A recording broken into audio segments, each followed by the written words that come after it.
Okay, let's talk about monopolies, chapter 15. So, what is a monopoly? By definition, a monopoly is when there is only one seller of a good or substitute, and that substitute does not have, or that product does not have any close substitute. So, again, just like perfect competition, this is the opposite end of the spectrum, and it's also fairly rare. So, we study monopolies because some firms really are monopolists, and so it's important to understand that. But sometimes we have where firms work together to behave like a monopoly, and so this kind of helps us identify those as well. So if they work together as one, then that ends up like a monopoly. So let's say you live in a small town and there's only one pizzeria. Is that pizzeria a monopoly? And what it really comes down to are there substitutes? So if you don't want to go to this pizza place, do you have any choices if that's the only pizza place in town? And the fact is you do, right? So there's different restaurants, so you don't have to eat there, right? It might be the only pizza place, but there are other restaurants. If you wanted to, you could go to the grocery store and get the stuff to make your own pizza at home. So just because you want pizza doesn't mean you have to go there. There's also, depending on where you live, there's probably close by towns that also have a pizzeria. So even though that's the only pizzeria in your town, now if you live in, I don't know, the middle of nowhere, Alaska, and the next town is an hour away, that might not be feasible. But if you're around here and there's only one pizza place in Smithsburg and you don't like that one, you could easily go to Hagerstown. So if you have substitutes available to you, then even though that's technically the only seller, it's not really a monopoly. It has to do with market power. Okay, so how much influence do they have over the price, which is really related to the amount of substitutes that you have. So the fewer substitutes you have, the more market power, the more power they have over the price where you don't really have a choice. So if we look at the pizza place, it depends on, you don't need pizza to live, right? And so it's not a necessity. You have other choices. You can go to places, so they don't have a lot of market power. So we would not call that a monopoly. Whereas if it's like electricity, you really you need that, and you only have one option. So that firm has an enormous amount of market power. So I also want to point out here that being a monopoly is not illegal. Abusing your market power is. So when you have a lot of market power and you use it to take advantage of consumers, that's illegal. If you're the only firm that produces anything, that's not illegal. If you are, however, using your market power to prevent additional competitors from coming to market, then that is illegal. And that's actually what like Microsoft gets in trouble for a lot. It's not necessarily that they control most of the operating systems. It's that they when they get in trouble, it's generally because they're trying to prevent competitors from coming to market. And so that's really where the law comes in that we'll talk a little bit. So we have barriers to entry, and we talked about these in oligopolies. And the four main barriers to entry are government restrictions on entry. So a lot of times this is a patent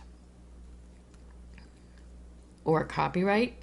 And the other, so you see that like with pharmaceuticals, for a while they're the only person that's allowed to produce that, and then once the patent expires, that's when you see the generic brands come out. The other type is what we call a public franchise, where the government says this is the only person that's allowed to do this, and you see that like the post office. They're the only people that are allowed to deliver first-class mail to your mailbox. And so that's a public franchise, and they're the only ones that are allowed to do that. And the reason the government does this, patents and copyrights, if there was no patent and copyright, let's say it's a pharmaceutical company, they have to, they spend 15 years developing that drug. And for every drug that hits the market, they probably had 100 that they tested and didn't make it to the market. So they have all those losses to recover. If you didn't give them a chance to recoup some of those losses, then nobody would bother to do this. We would, all the development would have to be done at the government and would be slower. So, these pharmaceutical companies, for example, they have to apply for the patent when they start, and it's a 20-year patent. So if it took them, 15 years to develop it and then 3 years to get through FDA testing, they only have, by the time it hits the market, they only have 2 years left on that patent.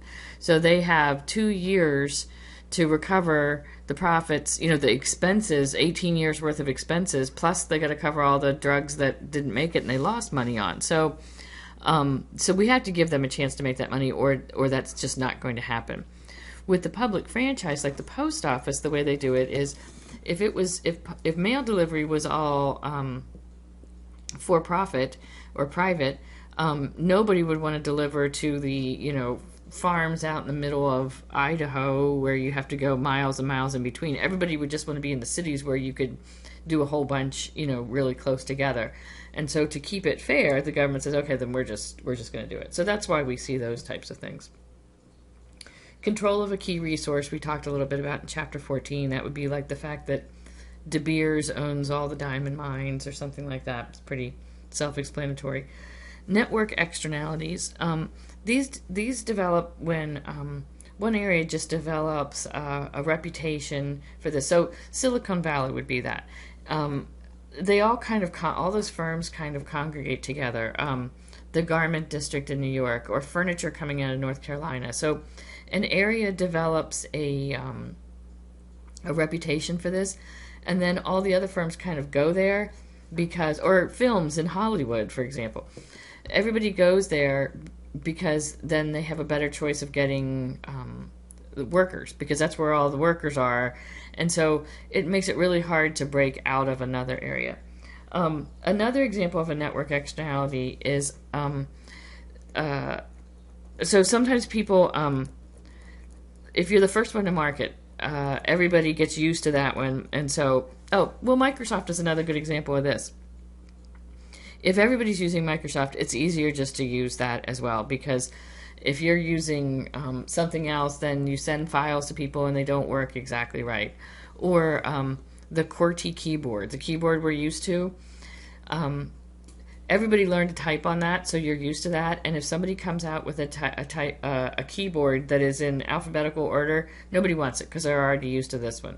So it really, a lot of times it just means it has more value because everyone else is using it. And it's hard to break into that as well. So, you see it with social media as well. If everybody's on Instagram and you start something that's similar, it has no value unless other people are on it. So it's sometimes just being the first person to market, you can develop those network externalities, and it makes it really tough for somebody else to break in. A natural monopoly is a little bit different, and this is based on economies of scale. And so this is usually, we have very high fixed costs, so it makes it tough to kind of break in. So this would be an example, large fixed costs. This is electric company, I think, okay? And so we can see the orange curve here is our average total cost, and it's big. So if I can produce 30 million kilowatt hours per year, I can get my cost down to 4 cents. So if I had one big company doing it, producing all of it, it would be 4 cents a kilowatt hour. If I had two firms doing it, and I had to split that 40 into 15, or split that 30 billion into two companies each doing 15, here at 15 the average total cost is 6 cents. So customers are paying more from two medium-sized companies than one big company. If you went down even further and you said, let's say we had three companies each doing 10 billion, we would follow that up, and now let's say that's 9 cents.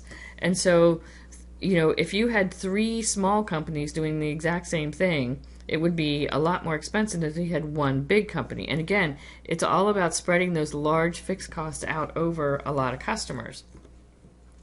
So when you have these, it's nobody else, and we talked about this one a little bit in oligopoly, so nobody's going to say, hey, I think I'm going to start my own airline, because you would have to have such large costs to do this.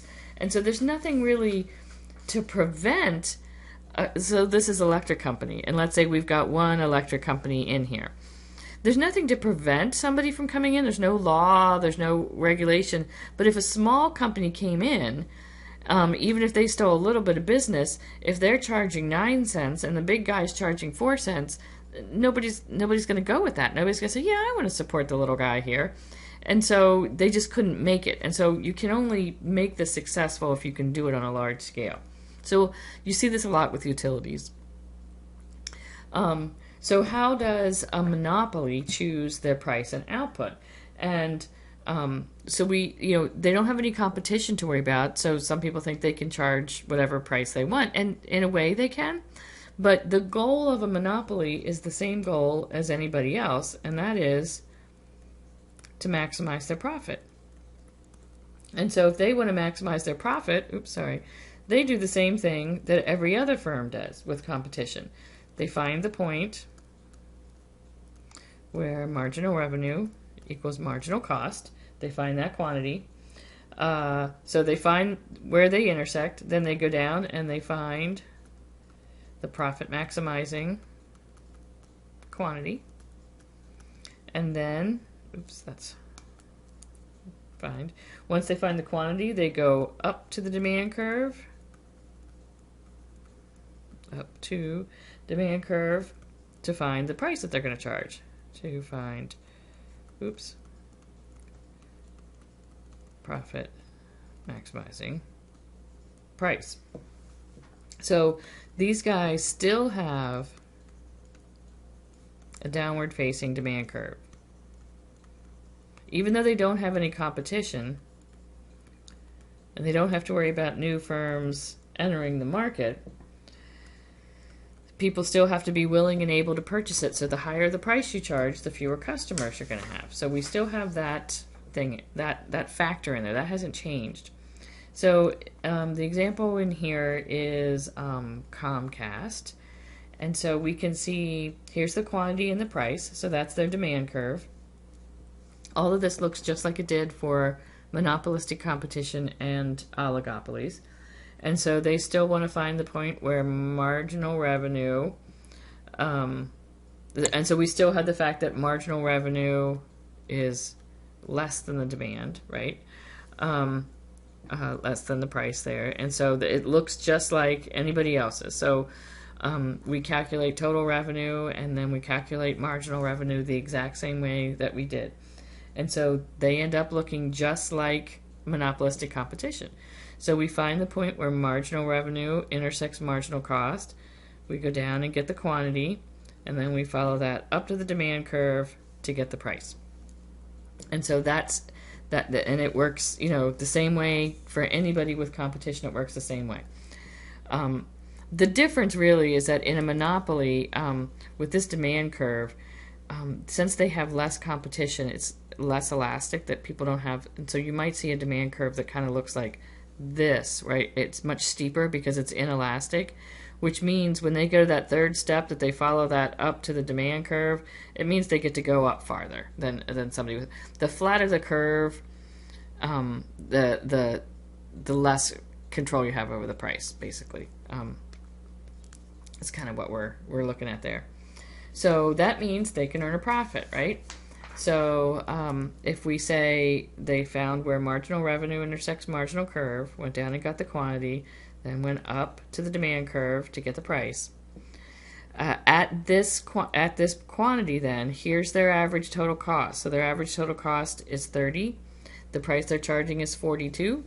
So they get $8 profit per unit times the number of units that they sell. And there's nothing that we don't have to worry about that profit, that economic profit, attracting people into the market, because there's something to prevent it. There's some barrier to entry, so they can just maintain that indefinitely. So we don't really do so much with the short run, long run with these guys, because they can continue to earn that profit in the long run. So they get to keep that, and this would be an unregulated monopoly, and so they can just keep on getting that, and so they're probably pretty pleased about that. So Because they have this market power, we have to make sure they're not abusing that market power and taking advantage of consumers.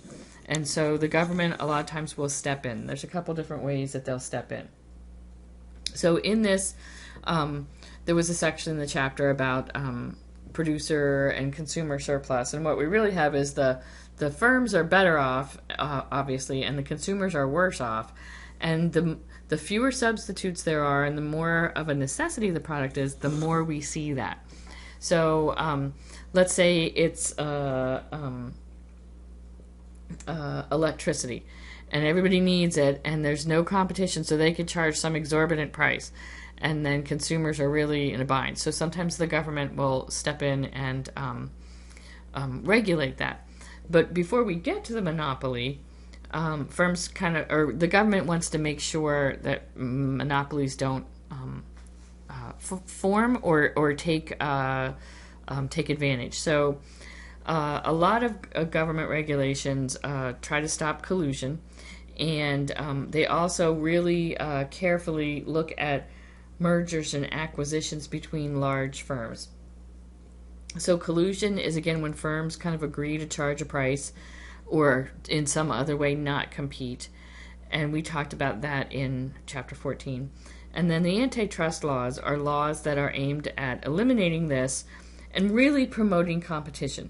So the name antitrust comes from back in the, the industrial age when we had they called them trusts. And so like the Rockefellers and stuff, and they owned the mineral mines and the railways and everything, and you could not do business without them. They owned every aspect of it, and so it was called a trust. And so these laws were aimed at preventing that sort of thing. And really, if you look at it now, it's again, the laws aren't. Here's a little kind of a summary of the big laws, and this started in 1890. It does say here that it outlawed monopolization, and it really doesn't. It's the interpretation of it or the way it's changed. But restraint of trade, so price fixing, collusion, unfair advantages is really what we're trying to do here. All of these are really aimed at promoting competition because competition is pretty much always in the best interest of the consumer. The Clayton Act involved stock, so one firm couldn't secretly buy stock and take over another one. Around that same time, the FTC was formed to help administer that. This one is related to price discrimination, and the Seller-Kefauver Act in 1950 really focused on mergers and acquisitions. So when we look at mergers and acquisition, there's horizontal mergers and there's vertical mergers. So a horizontal merger would be two firms that do the same thing merged. So Ford and GM merged, okay? A vertical merger is mergers throughout the supply chain. So let's say Firestone sells tires to both Ford and GM. If Ford bought Firestone, that would be a vertical merger because you just took away one of GM's major suppliers. And so that hurts their ability to compete. So both of those are things that the government will look at. If firms want to merge, they have to get approval for it. So they have to argue that this would be in the best interest of consumers. Now, the way they usually do this is that they will be able to recognize economies of scale and have lower costs, and customers will be better off. So sometimes they think that's going to happen, and it really doesn't. But any of these mergers and acquisitions, they have to be able to show this. And so the government will look at, before they approve, so these are approved by the Department of Justice and the Federal Trade Commission. And you can go on their websites and see lots and lots of things in there. This stuff is going on all the time. But when they look at this, they look at definition of the market. And remember, we talked about that when we talked about elasticity, whether we're defining the market as Raisin Bran, whether we're turning it as breakfast cereal, whether we're turning it as family breakfast cereal. And so the broader the definition of the market, the better it is for the merger.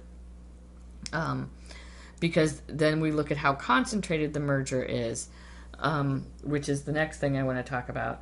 and then there's just some other things. So the if I define the market as I don't know, flaky cereal with raisins, it's going to be pretty highly concentrated. There's only a couple of them. If I define it as family breakfast cereals, it's going to be broader, and so then it's going to look like I have less of it. If I define the market as all cereals, I have an even smaller part of it, so it doesn't look as concentrated. And if I just define the market as food, then I have a very small share of it, and so it's more likely that the merger will go through. So firms will spend a good bit of effort there if they want to merge, showing that going for a broader and broader definition of the market. How concentrated is the market? And so we look at something called the Herfindahl-Hirschman Index. And basically, you just take the market share of every firm and you square it and you add them together, and that gives you an index. And so what the firms will look at, so the first thing you have to do is define the market. Then you take the market share each guy has. So if you had 4 firms in the market here, having 30, 30, 20, and 20, you just square each of those numbers and add it together, and that gives you the index. And so what the Department of Justice and the FTC will look at is the index before the merger, what it is now, and what it would look like after. And so they kind of come up with it looking a bit like this. If the index after the merger is under 1,500, then that is still a very non-concentrated industry, and they're probably going to let that go. But the higher the number goes, the more concentrated that industry is. So if it's greater than 2,500, for example, that's a very concentrated industry. But if it's changing by fewer than 100 points, what that probably means is that it's a very concentrated industry, but we've got 2 little guys merging, so it's really not going to change the nature of the merger that much. If it's changing by a lot, though, for instance, if it's already a concentrated merger and it's changing by more than 200 points, that's definitely going to be challenged, because they're going to say, that means the 2 middle-sized or big guys are merging, and suddenly this industry becomes much more concentrated. So one of the other things they look at then is the standards of the merger, and so this is the point where you could still argue for it. A really good example of this is when Sirius and XM merged. There are only 2 firms in the market. So it was going from 2 firms, let's say they each had 50%, so it was going from 5,000, and if they merged, there would only be 10,000. So you would say, oh, well, they're never going to let that, because then they have a monopoly. But what they showed was that if they merged, they could see. So it goes right back to the example. So it goes back to Sirius and XM were doing exactly like this. They were saying, all right, if there's 2 of us doing it, the cost is up here. But if we could combine into one, then we could lower our cost all the way down to here. So consumers would be much better off if we were able to merge, because we could significantly lower our costs. And they would have to show data to provide this. These guys aren't dummies here. And so that's exactly how that merger actually went through, because they said, okay, yeah, you've convinced me. And so even though it definitely falls under this category right here, they were still able to show that they could do it. But, you're going to have to work pretty hard to do that. Part of the other reason that one went through is because this was just satellite radio. And so they said, okay, that's not something that people need. If these firms were to abuse their power and charge really high prices, then people just wouldn't use satellite radio. They can use other radio. They can use other streaming services. And so I think they thought that there was enough other substitutes that they would not be able to abuse their market power. Because really all of these things come down to the impact on the consumer. So the last way that the government involves in monopolies is to regulate natural monopolies. So these are guys that, this would be like the electric company or something. And so what they generally do is say, okay, well, the price they could charge would be really, really high. That's not good for the consumer. So we're going to come in and we're going to set a price on them. So what price should they charge? So if we were to look at a natural monopoly like an electric company, what they're going to do is they're going to find where marginal revenue intersects marginal cost. They're going to charge this quantity. They're going to follow that up to the demand curve, and they're going to charge this price, okay? Now, if we're to add in their average total cost here, we can see that this area right here, if they're able to do their own, is their profit. Now, if the government's going to come in and regulate them, the most efficient point is this would be the efficient price, right? If they were just doing where marginal revenue, if this was a perfect competition, for example, it would look like this. But we can see at that price, this firm's going to lose money. And so nobody's going to do it then, right? And then we wouldn't have any electricity because people are like, I'm not going to do it if I'm going to lose money. No firm is going to do that. So we have to give them at least some profit. So they'll settle on a price like here, like say where demand intersects average total cost. And so this would be a zero economic profit, which again is still an accounting profit, but there's nothing to they're still making money. They're just not making a ton of money, and they wouldn't be making more or less doing something else. Now, the interesting thing here is if you live in this area and you pay your own electric bill. So we were a regulated monopoly, and the idea sometimes is that competition would do a better job of lowering costs. So in this area, they deregulated it and said, okay, we're going to let it go back up to this price because that price will bring in additional competitors, and then that would reduce the demand for this particular firm because you'd have other choices and it would bring the cost down. So they deregulated over time. So customers here, now if you were in the city, you didn't really see this, but customers through the rest of the county would go from here and your price jumped way up. And they did it over like a 2-year period, but still it was much higher. But the fact is, that was years ago and no other firms have come in to compete with them. So we're all paying nice high electric bills over there. But there's nothing to prevent somebody from coming in. It's just, again, it probably worked better in other areas of the state where there's a lot of people, but companies kind of look at, say, Washington County, and they're like, oh, look at how much money I'd have to expend to go into that area, and then there's only this many customers, so it's not worth it, and so we didn't really have that. So that's Monopolies, and I will go ahead and post this up for you, and let me know if you have any questions.